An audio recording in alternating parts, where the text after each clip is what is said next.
Activity 1. To differentiate between healthy and unhealthy seeds. Procedure. Take a beaker with some water. Put some gram seeds in it. Observation. After a few minutes, it is seen that some seeds starts floating on the top and some remain settled on the bottom. Inference. Damaged or broken seeds are light, so they float on the surface of water, whereas healthy seeds are heavier, hence settle down at the bottom.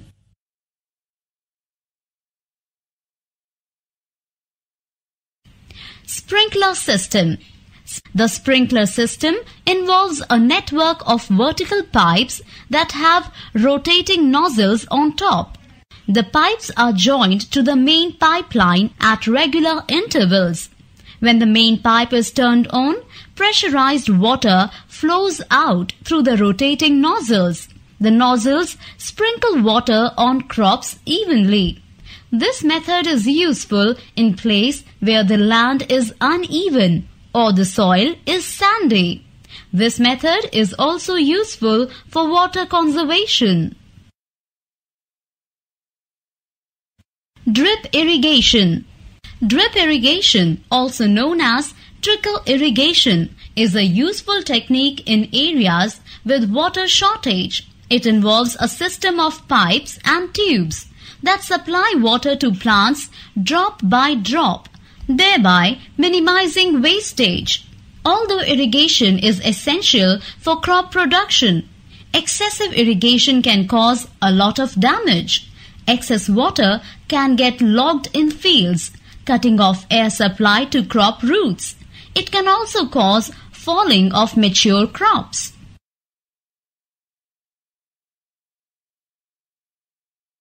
Threshing. Threshing is the process of removal of the edible part of grain from the scaly, inedible chaff that surrounds it. Traditional method of threshing is by beating the grain on the threshing floor. Another traditional method of threshing is to make donkeys or oxen walk in circles on the grain on a hard surface. These days, machines called threshers are used for this purpose. There are also machines called combines which can do both harvesting and threshing. Winnowing. Winnowing is a method of separating grains from chaff by throwing the mixture into the air with a winnowing fan. The heavier grains fall directly on the ground, while the lighter chaff blows away and collects at a distance.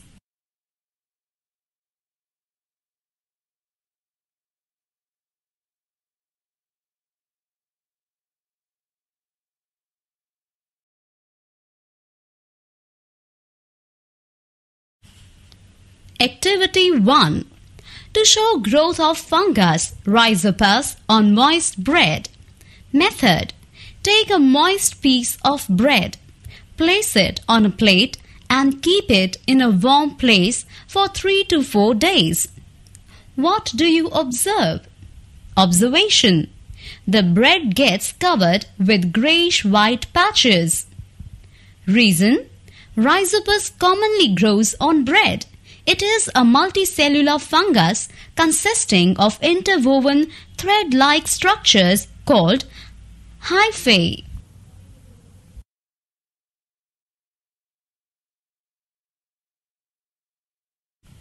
Activity 2. To obtain curd by setting milk. Take half a liter of milk and bring it to a boil.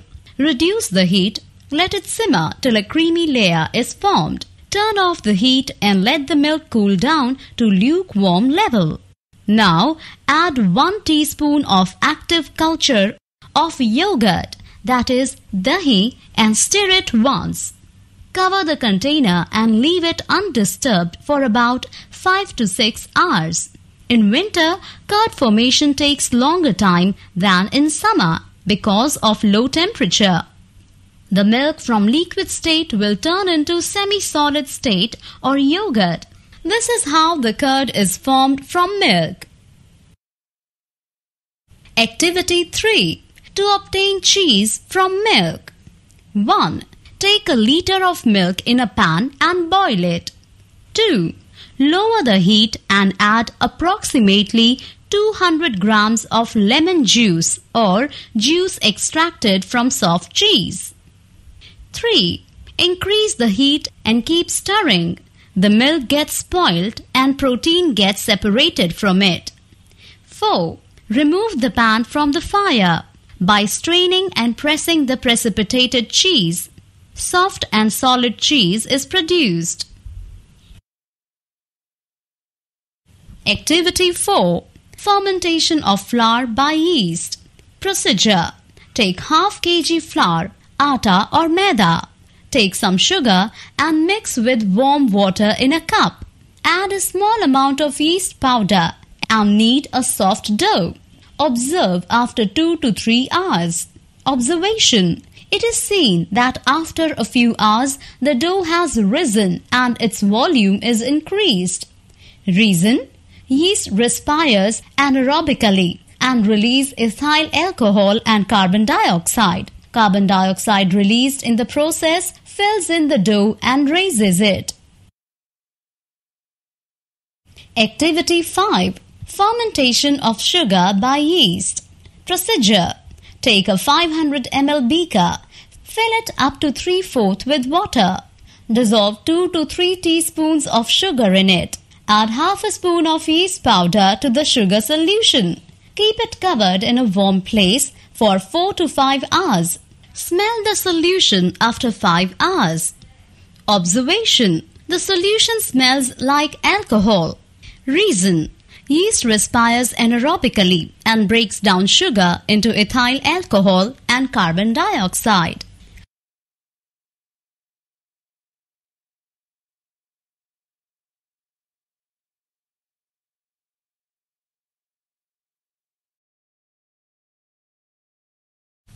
Activity 1. To determine water absorbing capacity of different fibers. What you need: nylon, cotton, silk and wool clothes. Petri dish, beaker filled with water. Physical balance. Method. 1. Weigh each piece of cloth separately by placing it in the petri dish. 2. Soak all 4 pieces in the beaker filled with water and keep them soaked for 2 to 3 minutes. 3. Now take out 1 piece at a time and squeeze to drain extra water. Weigh it again in the petri dish. Observation. Increase in weight is the most in wool, followed by cotton, silk and nylon. Conclusion. Wool absorbs maximum water and nylon, which is a synthetic fiber, absorbs minimum water. Water absorption capacity of wool is more than cotton. Cotton's capacity is more than silk. Silk's capacity is more than nylon. Activity 2. To study the effect of flame on different types of fibers. What do you need? 30 cm fibers of cotton, wool, silk, nylon and polyester each. A matchbox, a pair of tongs, a china dish. Method. Hold cotton fiber between the pair of tongs and burn it with a matchstick. When the fiber catches fire, keep it on a china dish. To collect the burnt residue, repeat above process with other fibers also. Conclusion. Natural fibers burn to form a residue on heating. Synthetic fiber melt on heating. When wool and silk burn, they smell of burning hair.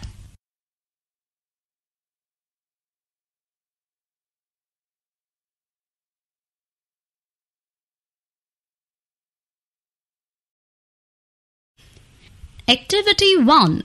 To observe conduction of electricity in metals. What you need: connecting wires of copper, zinc, aluminium, iron, cotton fiber, wool thread and nylon wire. Cell or battery, small bulb, crocodile clip, Electric wires, switch. Method. Set up the circuit as shown with two free ends, A and B. Check your circuit by switching on the current and touching A and B together. Bulb should glow. Attach the wires, fibers, thread one at a time to ends A and B. Observe whether bulb glows or not. Tabulate your observation. Observation. You will notice that bulb glows in all the metallic wires tested.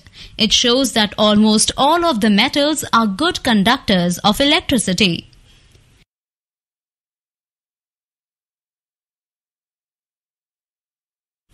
Activity 4. To understand displacement reaction. Take copper sulfate CuSO4 solution in a beaker and drop a nail into it. Keep it undisturbed for some time. Observe the change that occurs during this period. Does the color of the solution change? Can you see a reddish-brown substance on the nail? Iron plus copper sulfate gives copper plus iron sulfate. This is an example of displacement reaction. The copper sulfate solution reacts with iron. Iron is more reactive than copper. That is why iron displaces copper from copper sulfate and forms iron sulfate. Iron sulfate solution is greenish in color. The displaced copper collects on the iron nail.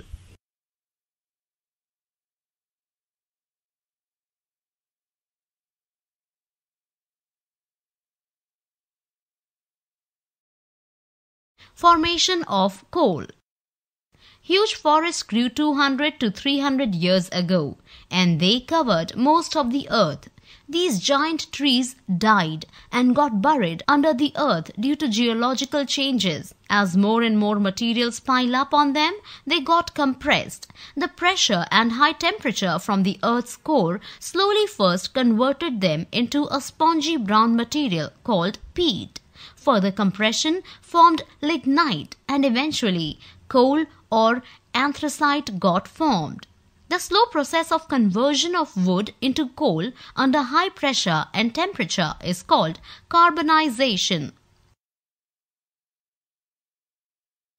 Activity 1. Destructive distillation of coal. Take powdered coal in a hard glass test tube. Clamp it on a stand. Set up the apparatus as shown in the figure. Heat the coal strongly over a Bunsen burner flame. The vapor evolved passes through the water in the flask. Black coal tar settles at the bottom of the flask. After a few minutes, bring a lighted splint near the tip of the narrow tube. The gas evolved from the tube burns with a yellowish flame. This gas is coal gas. The residue left in the hard glass test tube is coke. Fractional distillation of petroleum. The lighter fractions have low boiling points. They are obtained towards the top of the column. The lightest fraction is petroleum gas at the top. Next is naphtha, followed by petrol, kerosene, diesel oil, lubricating oil and fuel oil. The residue left at the bottom is further distilled to give paraffin wax and asphalt.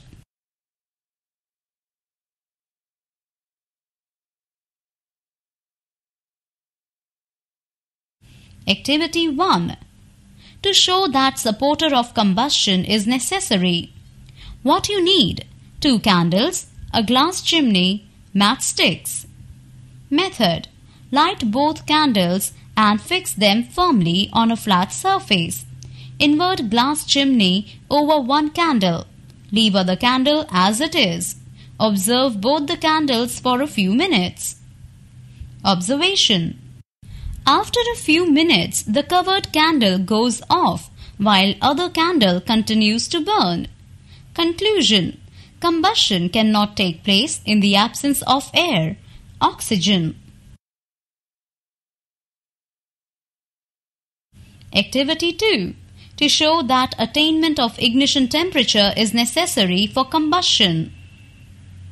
What you need: thick paper, candle, matchstick, water. Make 2 conical cups of thick paper. Fill 1 cup with some water and heat it over the candle flame. Hold the other empty cup also over the candle flame. Observation: in the first cup, water gets heated up, but the cup does not burn while the second cup burns. Conclusion: in the first cup, water prevents paper from attaining its ignition temperature. Combustion of paper takes place only when it attains its ignition temperature. Activity 2.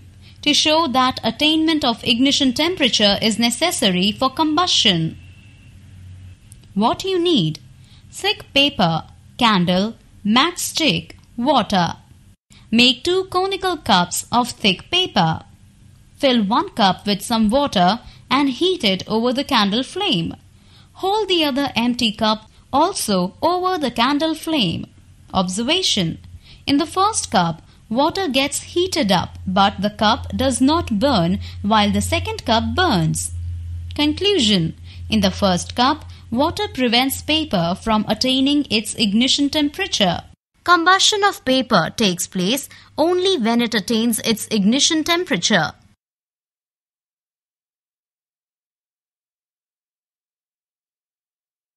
Activity 3. To show that non-luminous zone is the hottest zone of a candle flame. What you need: a candle, a copper wire, a matchstick. Method: light the candle with the matchstick. Hold the copper wire carefully on the flame for a few seconds. Observation: the part of the copper wire which is in the non-luminous zone turns red hot. The part of the wire that lies in the luminous zone turns black due to deposition of smoke, that is carbon. Conclusion: non-luminous zone is the hottest zone of the candle flame.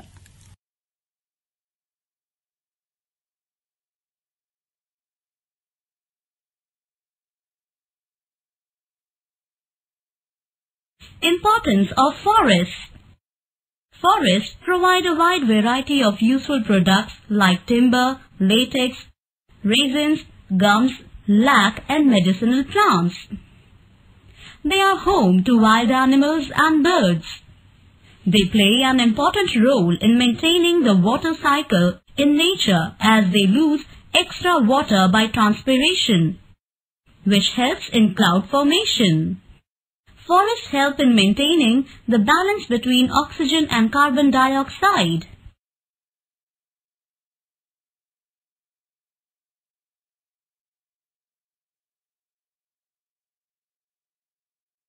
Microscope. A microscope is an instrument which can magnify an object many times bigger than its actual size.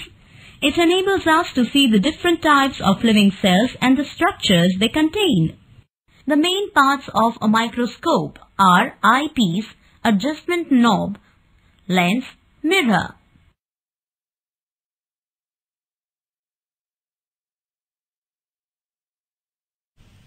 Activity 1. To study the onion peel cell. What do you need? An onion, tweezers, a glass slide, glycerine, water, a cover slip, a staining reagent, and a microscope. 1. Cut a piece from the onion. 2. Using the tweezers, peel the thinnest possible layer of the onion peel from the given specimen of onion. 3. Gently lay the peel as flat as possible on the slide. Moisten the peel with a few drops of water to make it easier to flatten. 4. Now put a drop of iodine solution or methylene blue on the peel. 5. Transfer the stained peel to another slide. Put a drop of glycerine over it and cover it with a cover slip with the help of a needle. 6. Observe the onion peel through microscope, first under low power and then under high power. Activity 2. To study the animal cell. What you need? A toothpick, a slide, a cover slip, methylene blue stain, and a microscope. 1. Take a clean toothpick and gently scrape the inside of your cheek with its blunt end. 2. Place the scrapings on the glass slide. 4. Add a drop of methylene blue stain and carefully place a clean cover slip over the scrapings. 4. Place your slide under the microscope and observe the cells.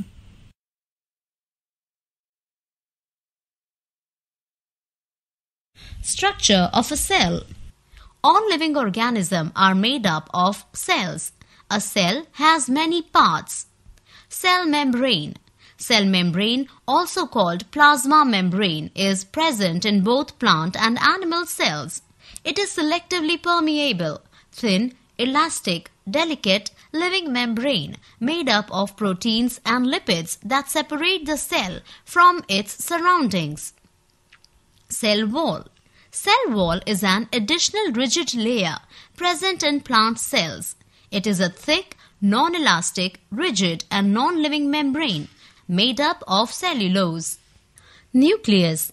It is a spherical or oval structure known as the brain of the cell. It acts as a control center of the activities taking place in a cell. Nuclear membrane. It covers the nucleus and separates it from the cytoplasm. Cytoplasm. It is a transparent, jelly-like substance which occupies the space between the cell membrane and the nucleus. Animal cell. Cell membrane. It is selectively permeable, thin, elastic, delicate, living membrane made up of proteins and lipids that separate the cell from its surroundings. Nucleus. It is a spherical or oval structure known as the brain of the cell. It acts as a control center of the activities taking place in a cell. Nuclear membrane. It covers the nucleus and separates it from the cytoplasm. Cytoplasm. It is a transparent, jelly-like substance which occupies the space between the cell membrane and the nucleus. Mitochondria. These produce the energy required for various functions of the body and are called the powerhouse of the cell. Endoplasmic reticulum. These consist of a network of tubules which transport materials from the nucleus to the cell and vice versa. Golgi bodies. Their main function is the secretion of proteins and enzymes which help in cellular function. Ribosomes. The synthesis of proteins occurs within the ribosomes. Vacuoles. They are fluid-filled structures which store substances like food, water and waste produced by the cell during its various processes. Lysosomes. These are small spaces filled with digestive enzymes. Plant cell. Cell membrane. It is selectively permeable, thin, elastic, delicate, living membrane made up of proteins and lipids that separate the cell from its surroundings. Cell wall. It is a rigid, thick, non-elastic and non-living membrane made up of cellulose. Nucleus. It is a spherical or oval structure known as the brain of the cell. It acts as a control center of the activities taking place in a cell. Nuclear membrane. It covers the nucleus and separates it from the cytoplasm. Cytoplasm. It is a transparent, jelly-like substance which occupies the space between the cell membrane and the nucleus. Mitochondria.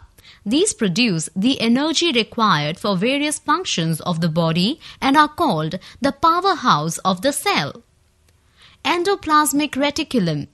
These consist of a network of tubules which transport materials from the nucleus to the cell and vice versa. Golgi bodies. Their main function is the secretion of proteins and enzymes which help in cellular function. Ribosomes. The synthesis of proteins occurs within the ribosomes. Vacuoles.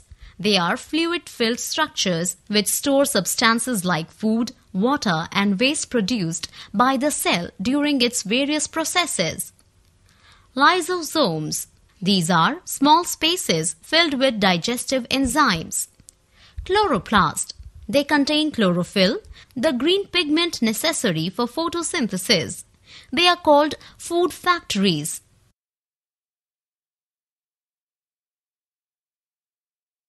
Cell division. A cell is small when it is formed, but it gradually grows in size by receiving nutrients from the food we eat. After a cell matures, it stops increasing in size and divides to form two new cells, called daughter cells. This process is called cell division.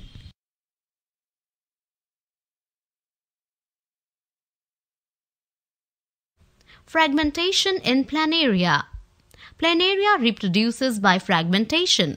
In this process, the body of the parent planaria breaks into distinct pieces or fragments, each of which can produce a new individual planaria. Regeneration of starfish. A starfish reproduces by regeneration. In this process, a piece from the body of the parent starfish is detached from the body. This broken body part or piece then grows to develop into a completely new individual starfish. Regeneration of starfish. A starfish reproduces by regeneration.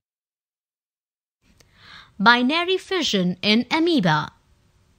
An amoeba reproduces by binary fission. It is a simple process in which a fully matured amoeba splits into two. The two individuals produced by binary fission are called daughter cells or daughter amoebas.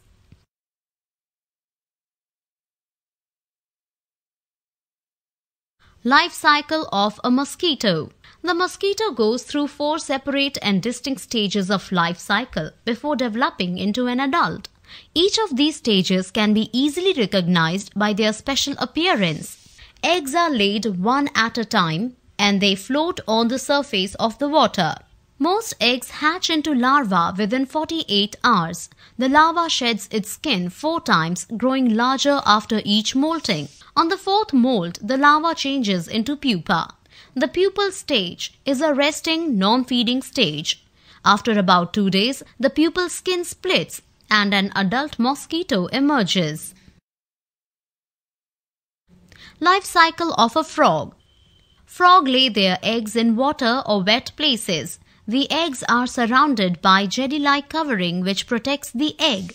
The eggs slowly develop. After 21-day development period, the embryo leaves its jelly shell and attaches itself to a weed in the water. This quickly becomes an early tadpole. The tadpoles grow until they are big enough to break free into the water.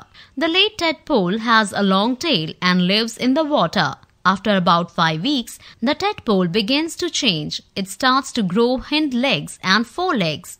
Their tail becomes smaller. Lungs begin to develop. 11 weeks after the egg was laid, a fully developed frog emerges from the water.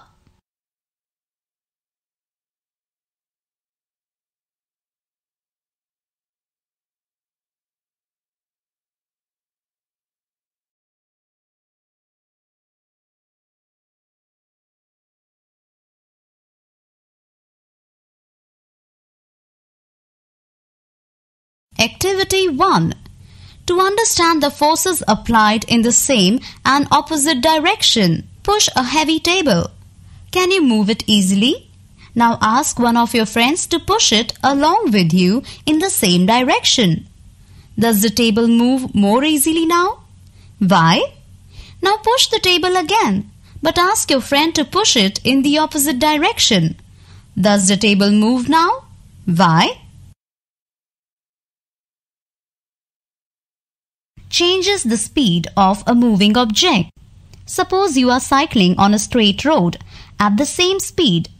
Now, if you apply brakes or if your friend pulls your cycle from behind, what will happen?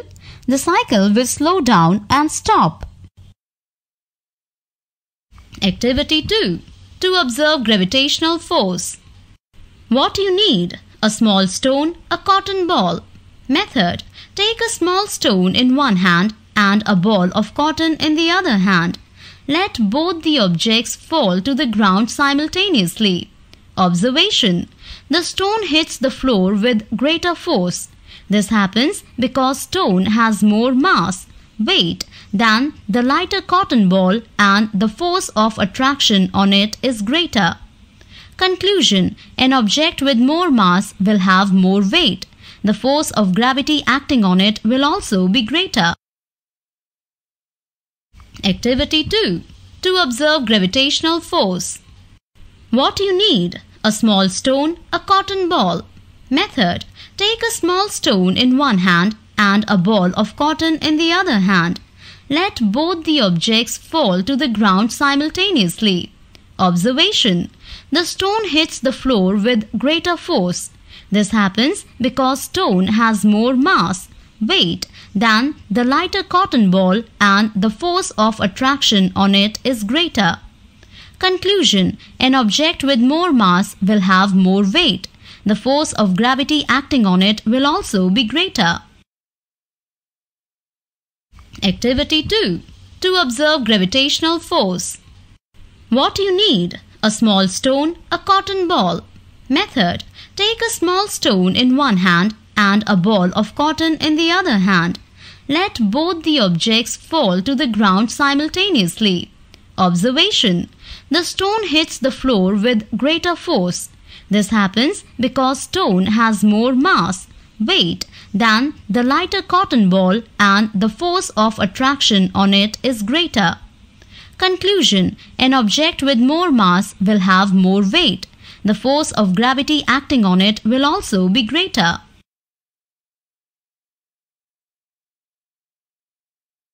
Electrostatic force. Blow up some balloons and rub them against a sweater. This will give them an electric charge. You can stick them on the wall or the ceiling and they will cling there. The force between the electric charges is called electrostatic force. Activity 3. To observe pressure exerted by different areas. What you need? A Dunlop bed. Method. Stand on the bed and ask your friend to observe how much it gets pressed down. Now lie down straight on the bed and again ask your friend to observe how much it is pressed down. Observation. When you stand on the bed, it will press down more than when you lie down on it. When you are standing, all your weight is acting only on your feet, and when you lie on the bed, your weight gets distributed over your whole body, which has a large area as compared to your feet. Conclusion. Force applied depends upon the area. Activity 4. To understand the pressure exerted by liquid. Take 3 cylindrical tin cans, such as talcum powder cans. In can 1, pierce a small hole at the bottom. In can 2, pierce holes all around at the same height. In can 3, pierce 3 holes, one below the other. Close the hole of can 1 with your finger and fill it with water. Remove your finger. Water flows out in a jet. This shows that water exerts pressure downwards. Empty can 1 and push it into a bucket of water. Water rushes into the can from the bucket through the hole at the bottom. This shows that water exerts pressure in the upward direction. In can 2, put an adhesive tape over the row of holes and fill the can with water. Rip off the tape. You will notice water is coming out of the side holes. This shows that water exerts pressure in all directions on the sides. This is called lateral pressure. Observe the water jets. Are they of the same force? This shows that the lateral pressure at the same depth is equal in all directions. In can 3, paste an adhesive tape over the holes and fill the can with the water. Rip off the tape. Observe the water flowing out from the holes. Water from the lowest hole falls with the greatest force. it flows from the second hole with less force and from the top hole with the least force. This shows that liquid pressure increases.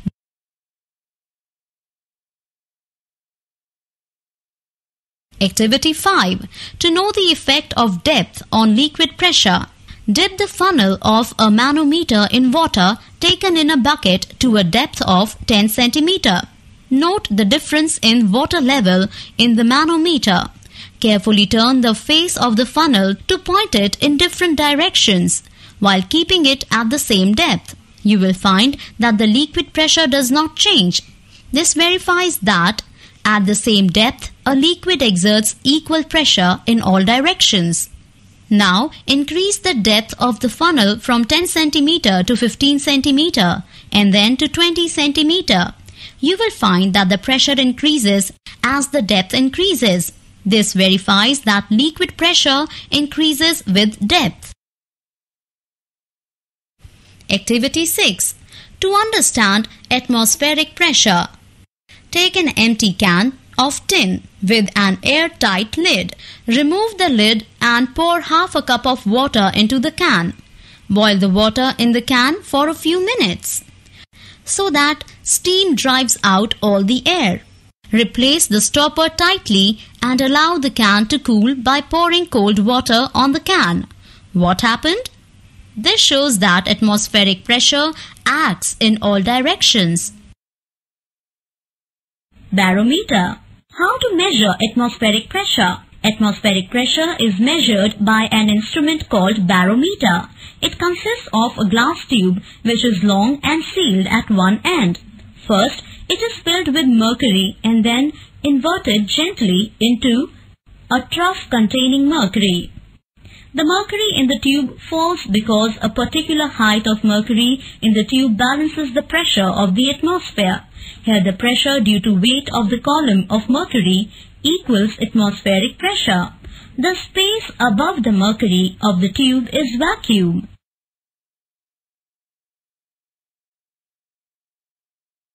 Barometer. How to measure atmospheric pressure? Atmospheric pressure is measured by an instrument called barometer. It consists of a glass tube which is long and sealed at one end. First, it is filled with mercury and then inverted gently into a trough containing mercury. The mercury in the tube falls because a particular height of mercury in the tube balances the pressure of the atmosphere.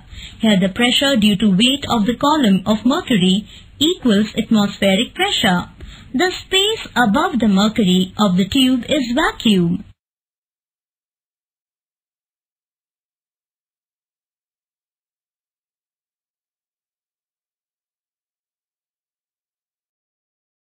Activity 1. To understand how sound is produced, hold a plastic scale firmly at the edge of a table as shown in figure A. Strike the loose end with your finger. Does it produce a sound? What kind of motion do you observe in the scale? Attach one end of a rubber band to a fixed support like a nail or hook on the wall. Figure B. Hold the other end with your finger. Stretch the rubber band and pluck at its middle part. Is a sound produced? What kind of motion do you observe in the rubber band? Strike a tuning fork on a rubber pad and bring it close to your ear. You will hear the sound produced by it. Strike it again on the rubber pad and touch the surface of water in a beaker with its stem, figure C. The water is violently agitated. Why? A simple pendulum. The vibrations are very fast and you cannot observe them properly. You can produce slower vibrations in an arrangement called a simple pendulum. It consists simply of a weight hanging by a thread. When the ball is given a small push, it performs to and fro movements which you can easily observe. This to and fro movement is called oscillation.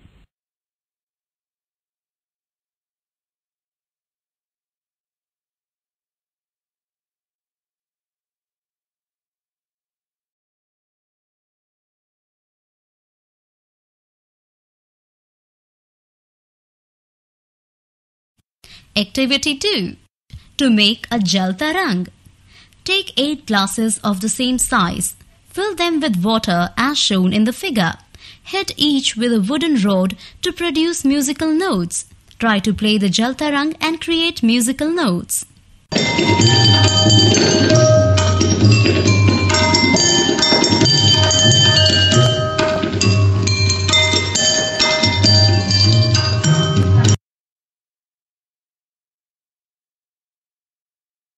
Activity 3. To show that sound requires a medium to travel.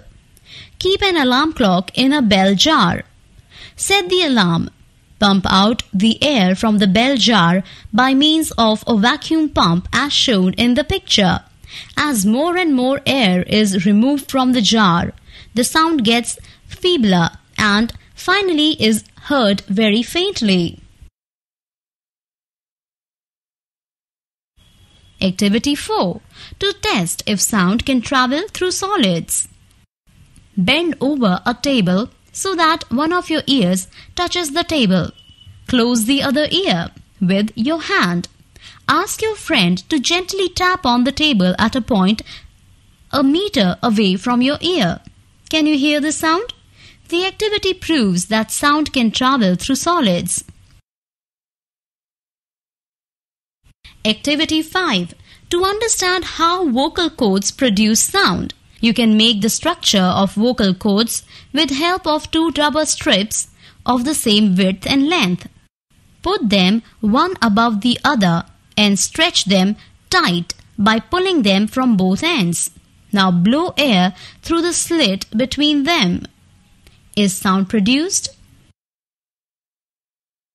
The structure of the ear. Outer ear. It consists of the pinna and the ear tube. The pinna collects the vibrations and directs them into the ear tube. At the end of the ear tube is a tightly stretched membrane called the eardrum. When the vibrations strike the eardrum, it starts vibrating. Middle ear. It consists of a cavity with 3 tiny interlocked bones. When the eardrum vibrates, these bones also vibrate and transmit the vibrations to the inner ear. Inner ear. It consists of a coiled organ of hearing called semicircular canals filled with a fluid and the auditory nerve. When the vibrations reach the inner ear, they stimulate tiny hair in the semicircular canals, which sends a signal to the auditory nerve. The auditory nerve takes the signal to the brain and we can then hear the sound.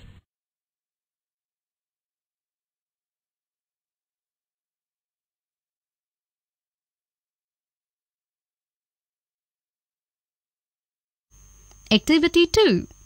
To know the effect of electrolytic conduction. Take a small beaker connecting copper wires, cells to make a battery, 2 iron nails or 2 carbon rods from discarded dry cells. Hold the iron nails or the carbon rods and clean them with sandpaper. Take water in the beaker and add 1 teaspoon common salt or vinegar in it. This will increase the conductivity of water and make it a better electrolyte. Connect the 2 iron nails or the 2 carbon rods with the positive and negative terminals of the battery. Now, we will call these 2 nails or the 2 carbon rods as 2 electrodes. Immerse the 2 electrodes in the electrolyte. Observe carefully around the 2 electrodes. Is there a formation of bubbles around the electrodes? Can we call this a chemical change?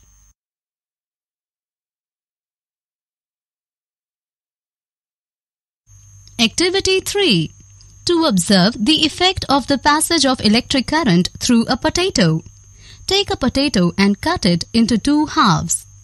Insert the 2 free ends of the circuit in the inner side of a cut piece of potato as shown in the figure. Leave the circuit undisturbed for half an hour. Observation. You will see deflection in magnetic compass. It means current is flowing through potato. A greenish blue spot can be seen at the electrode connected to the positive terminal. Activity 4. To know the effects of electrolysis of copper sulfate solution. Take 2 copper plates, a beaker, copper sulfate, connecting wires, dilute sulfuric acid, battery of 4 cells and sandpaper. Fill the beaker with 250 ml of water and dissolve 2 teaspoons copper sulfate and 3 to 4 drops of dilute sulfuric acid in it. This becomes the electrolyte. Dilute sulfuric acid increases the conductivity of the electrolyte. Connect the 2 copper plates to the 2 terminals of the battery to make electrodes. Remember to clean the copper plates with sandpaper till they look shiny. Allow the passage of current for 10 to 15 minutes. Take out the electrodes and observe carefully to answer the following questions. A. Is there a coating of copper metal on one of the electrodes? B. Which electrode has got the deposition of metal? C. Is there any change in the color of the electrolyte? Observations. You can easily notice that copper has removed from the anode and has deposited at the cathode. Thus, copper gets deposited at the cathode, while the anode loses an equivalent amount of the copper. This process is used for electrolytic refining of metals during metallurgical processes. To get pure metal, the impure metal bar is made the anode and a thin metal stripe is made the cathode. With the passage of current, the pure metal gets deposited at the cathode. Anode becomes thinner and cathode becomes thicker due to deposition of metal.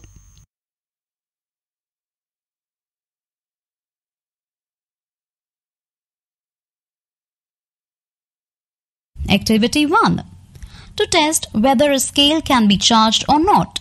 Take a plastic scale and rub it against your hair or a woolen cloth. Bring it near a few small bits of paper. What do you observe?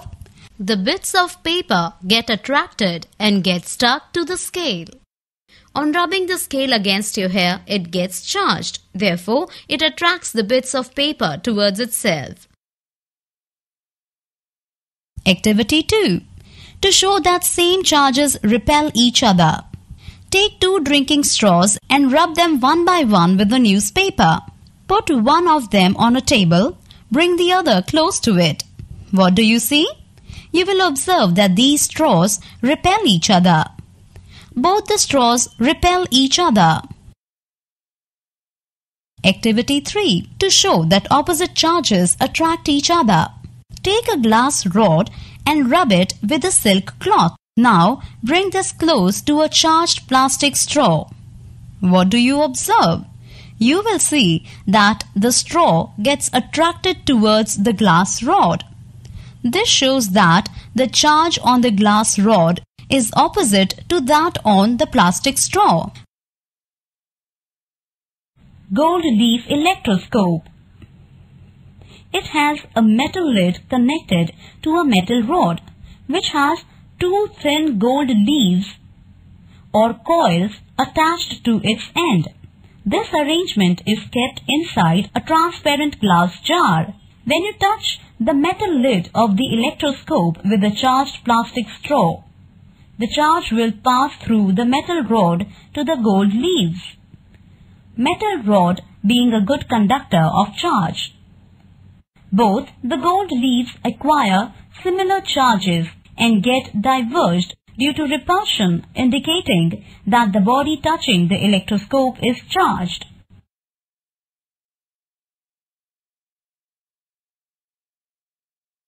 Activity 4.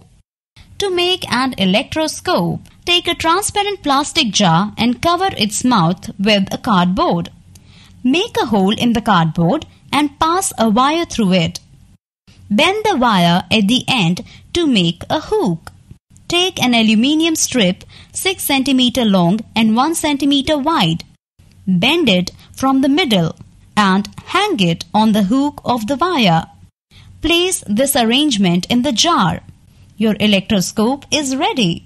You can test it by touching the wire on the cardboard sheet with a charged plastic straw.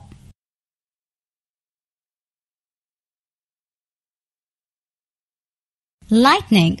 Lightning occurs as a result of massive flow of electric charge from one cloud to another or cloud to ground. It is not yet very clear how the cloud gets charged, but it is assumed that the heavy drops of water in the lower portion of the cloud generally carry negative charge, and the lighter drops of water in the upper part of the cloud carry positive charge. When two clouds come closer, these charges flow through air.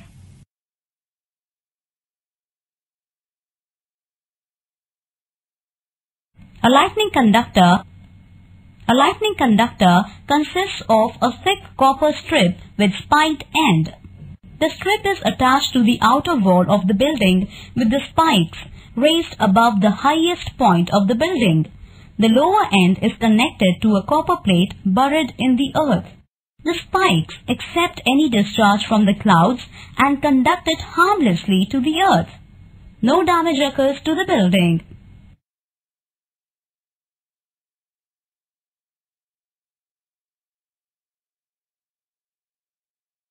Activity 1. To locate the image formed by a plane mirror. Fix a sheet of white paper on a drawing board. Draw a line on the paper. Set up a plane mirror strip vertically on the line.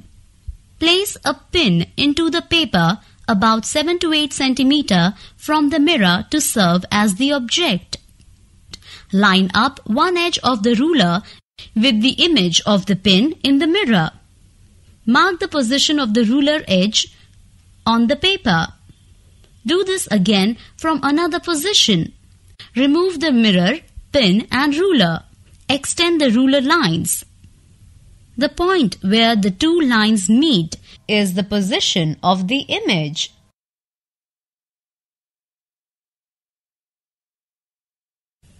Activity 2. To observe multiple reflections using two mirrors. What do you need? Two plane mirrors, a ball, mirror stands, protractor. Method 1. Keep both mirrors at right angles to each other.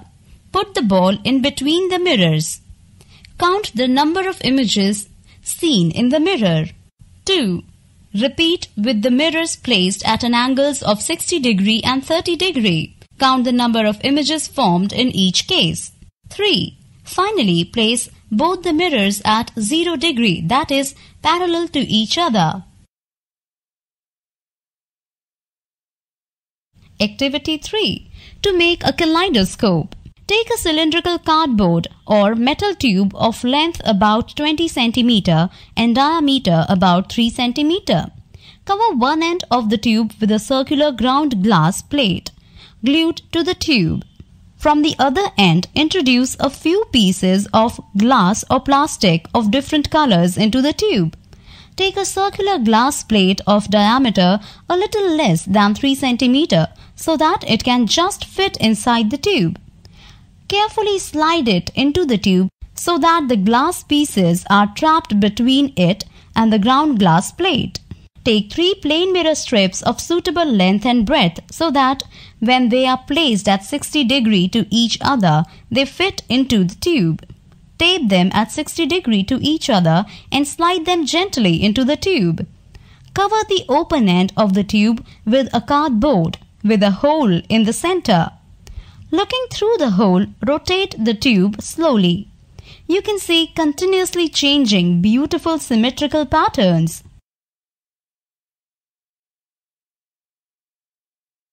Activity 4.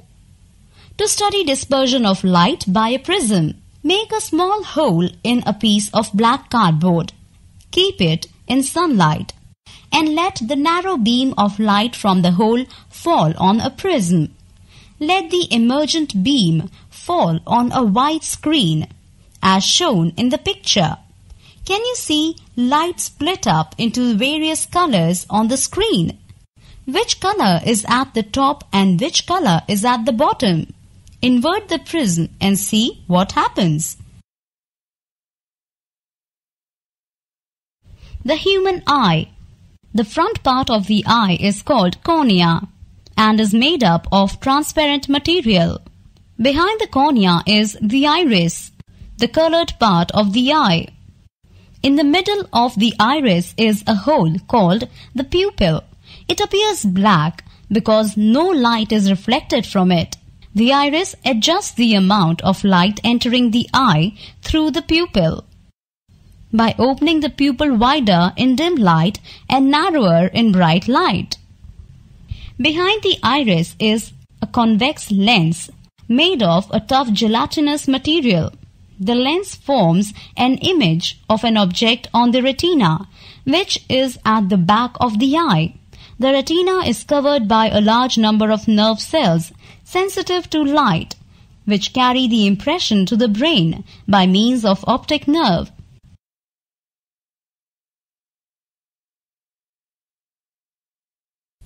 Activity 5. To see the effect of bright and dim light on pupil. Ask your partner to let you look into his or her eyes. Note the size of the pupil. Flash a torch in front of one of the eyes. Do not use a laser torch. Note the size of the pupil of the eye. Compare with the other eye on which no light is falling. Is there any difference? Now take your friend to a darkened room for a few minutes.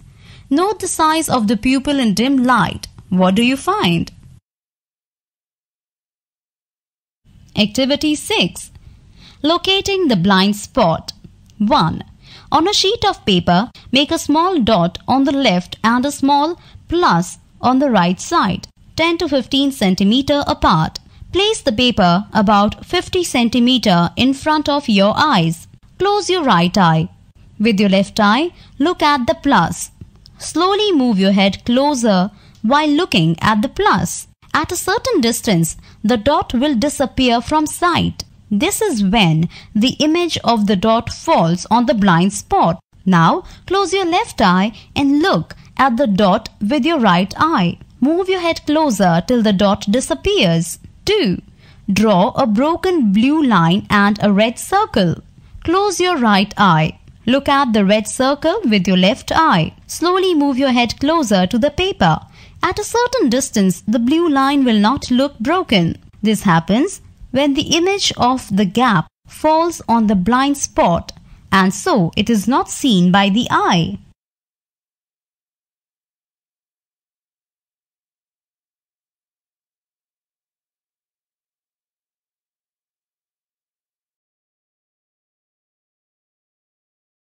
Solar System. The solar system comprises the Sun, the 8 planets, their satellites, asteroids, meteors, comets, etc. The Sun is the center of the solar system.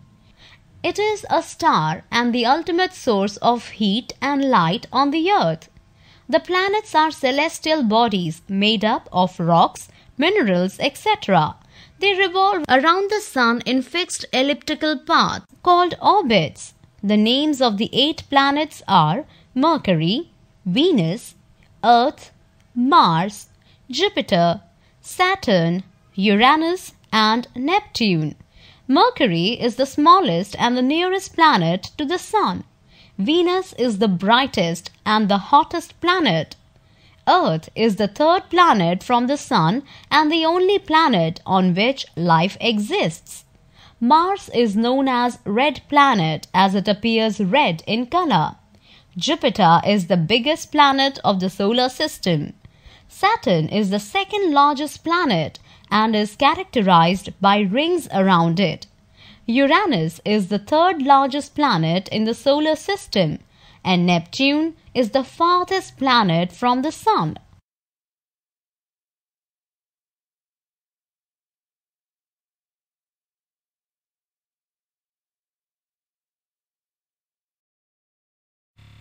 The greenhouse effect. Greenhouse is a glass structure used for growing plants in a cold climate. The glass lets sunlight in but prevents heat from going out, keeping the inside warm. Similarly, the Earth's atmosphere traps solar radiation and thus raises the surface temperature. Gases released from industries by burning of fossil fuels trap the sun's ray by reducing their reflection, thus keeping temperature high. This is known as the greenhouse effect.